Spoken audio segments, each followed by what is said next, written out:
السلام علیکم ورحمۃ اللہ وبرکاتہ۔ آج کا سبق ہم سورۃ البقرہ کی آیت نمبر 233 سے شروع کرتے ہیں۔ اعوذ باللہ من الشیطان الرجیم، بسم اللہ الرحمن الرحیم۔ والوالدات اور مائیں یرضعن دودھ پلائیں،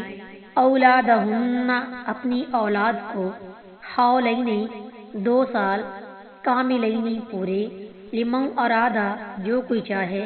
ان یتم یہ کہ وہ پورا کرے، رضاعت دودھ پلانے کی مدت کو، وعلی المولود لہ اور اس پر جس کا بچہ ہو یعنی باپ، رزقہن ان کا کھانا، وکسوتہن اور ان کا لباس، بالمعروف دستور کے مطابق، لا تکلف نہیں تکلیف دی جاتی، نفس کسی شخص کو، الا وسعها مگر اس کی وسعت کے مطابق، لا تضار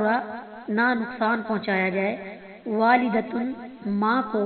بولدہا اس کے بچے کے سبب، ولا مولود لہ اور نہ ہی باپ کو، بولدہ اس کے بچے کے سبب، وعلی الوارث اور اوپر وارثوں کے، مثل ایسا، ذالک یہ، فإن ارادہ پس اگر دونوں چاہیں، فصالا دودھ چھڑانا، ان ترادن آپس کی رضامندی سے، منہما دونوں سے، وتشاور اور باہم مشورہ کریں، فلا جناح تو نہیں ہے گناہ، علیہما ان دونوں پر، وإن اردتم اور اگر تم چاہو، ان تسترضعوا یہ کہ تم دودھ پلاؤ، اولادکم اپنی اولاد کو، فلا جناح تو گناہ نہیں، علیکم تم پر، اذا سلمتم جب تم حوالے کرو، ما آتیتم جو تم نے دیا، بالمعروف دستور کے مطابق، واتقوا اللہ اور ڈرو اللہ تعالیٰ سے، واعلموا اور جان لو، ان اللہ یہ کہ اللہ تعالیٰ، بما سے، تعملون جو تم عمل کرتے ہو، بصیر دیکھنے والا ہے۔ اور مائیں اپنے بچوں کو پورے 2 سال دودھ پلائیں، اس کے لیے جو چاہے کہ دودھ کی مدت پوری کرے، اور وہ مرد جس کا بچہ ہے اس کے ذمہ معروف طریقے کے مطابق ان عورتوں کا کھانا اور ان کا کپڑا ہے۔ کسی شخص کو تکلیف نہیں دی جاتی مگر جو اس کی گنجائش ہے، نہ ماں کو اس کے بچے کی وجہ سے تکلیف دی جائے اور نہ اس مرد کو جس کا بچہ ہے اس کے بچے کی وجہ سے، اور وارث پر بھی اس جیسی ذمہ داری ہے۔ پھر اگر وہ دونوں آپس کی رضامندی اور باہمی مشورے سے دودھ چھڑانا چاہیں تو دونوں پر کوئی گناہ نہیں، اور اگر تم چاہو کہ اپنے بچوں کو دودھ پلاؤ تو تم پر کوئی گناہ نہیں، جب معروف طریقے کے مطابق پورا ادا کر دو جو تم نے دیا تھا، اور اللہ سے ڈرو اور جان لو کہ بے شک اللہ اس کو جو تم کر رہے ہو خوب دیکھنے والا ہے۔ حولین کاملین لمن اراد ان یتم رضاعہ، نکاح و طلاق کے بعد اس آیت میں رضاعت یعنی بچے کو دودھ پلانے کے مسائل کا بیان ہے، کیونکہ ایسا ہو سکتا ہے کہ ایک عورت کو طلاق ہو جائے یا اس کے شوہر کا انتقال ہو جائے اور اس کی گود میں دودھ پیتا بچہ ہو۔ اس سلسلے میں ماؤں کو حکم ہو رہا ہے کہ وہ بچے کو پورے 2 سال تک دودھ پلائیں۔ اس سے معلوم ہوا کہ بچے کو دودھ پلانا ماں پر فرض ہے، خصوصاً جب بچہ اس کے علاوہ کسی دوسری عورت کا دودھ پینے کے لیے تیار نہ ہو، جیسا کہ سورہ طلاق کی آیت نمبر 7 میں ہے۔ نیز اس سے 2 باتیں اور بھی معلوم ہوئی، ایک یہ کہ رضاعت کی زیادہ سے زیادہ مدت جو ہے وہ 2 سال ہے، لہٰذا اس 2 سال کی عمر کے بعد اگر کوئی بچہ کسی عورت کا دودھ پی لے تو حرمت رضاعت ثابت نہیں ہوگی۔ حضرت ام سلمہ رضی اللہ تعالیٰ عنہ بیان کرتی ہیں کہ رسول اللہ صلی اللہ علیہ وآلہ وسلم نے فرمایا، صرف اسی رضاعت سے حرمت ثابت ہوگی جو پستان سے پینے کے زمانے میں انتڑیوں کو پھاڑے اور دودھ چھڑانے کی مدت سے پہلے ہو۔ ترمذی الرضاع باب ما جاء ما ذکر ان الرضاع، حدیث نمبر 1152، وقال حسن صحیح۔ ام المومنین عائشہ رضی اللہ تعالی عنہا سے بھی اس کی ہم معنی حدیث ثابت ہے۔ آپ صلی اللہ علیہ وآلہ وسلم نے فرمایا، فإنما الرضاعة من المجاع، یعنی بخاری الشہادات باب شہادت علی الانساب،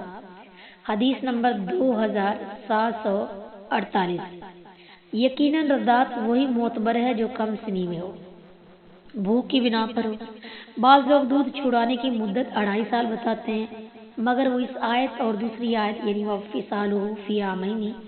اور سورہ لقمان کی آیت نمبر 14 اور اس کا دودھ چھڑانا 2 سال میں ہے کہ صریح خلاف ہے۔ مزید جیسا کہ سورہ احقاف کی آیت نمبر 15 کی تفسیر میں ہے، رسول اللہ صلی اللہ علیہ وآلہ وسلم نے ابو حذیفہ رضی اللہ تعالی عنہ کے آزاد کردہ غلام سالم کو، جسے انہوں نے بیٹے کی طرح پالا تھا، جوان ہونے پر ابو حذیفہ کی بیوی کا دودھ پی کر ان کا رضاعی بیٹا بننے کی اجازت دی تھی۔ مسلم حدیث نمبر 1353۔ اس لیے عائشہ رضی اللہ تعالیٰ عنہ رضاعت کبیر کی قائل تھی، مگر دوسری امہات المومنین سے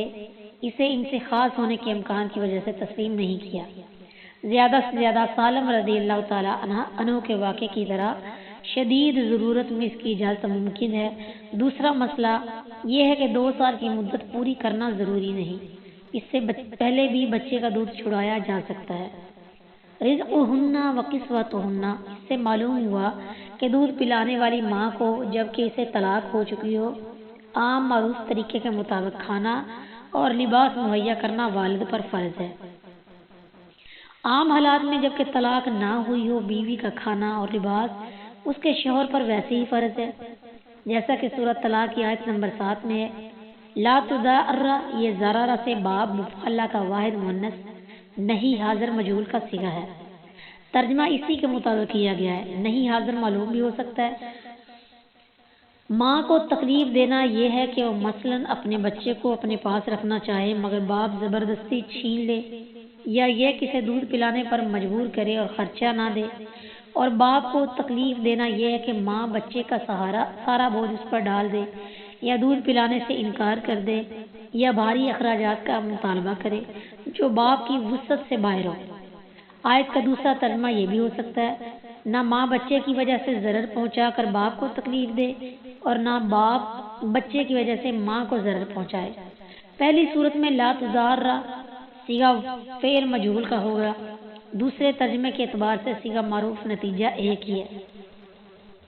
وعلی الوارث مثل ذالک، یعنی اگر باپ مر جائے تو جو بھی اس کا وارث ہو اس پر فرض ہے کہ وہ بچے کو دودھ پلائے، یعنی ماں سے یہ حقوق ادا کرے۔ یعنی اگر تم بچے کو اس کی ماں کے سوا کسی دوسری عورت سے دودھ پلوانا چاہو اس لیے کہ ماں کے ساتھ سمجھوتا نہ ہو سکے، جیسا کہ فرمایا وَإِن تَعَاسَرْتُمْ فَسَتُرْضِعُ لَهُ أُخْرَىٰ، طلاق آیت نمبر 7۔ اور اگر تم آپس میں تنگی کرو تو اسے کوئی اور عورت دودھ پلا دے گی تو اس میں کوئی حرج نہیں، بشرطے کہ جو معاوضہ تم دینا چاہتے ہو وہ معروف طریقے سے پورا ادا کر دو۔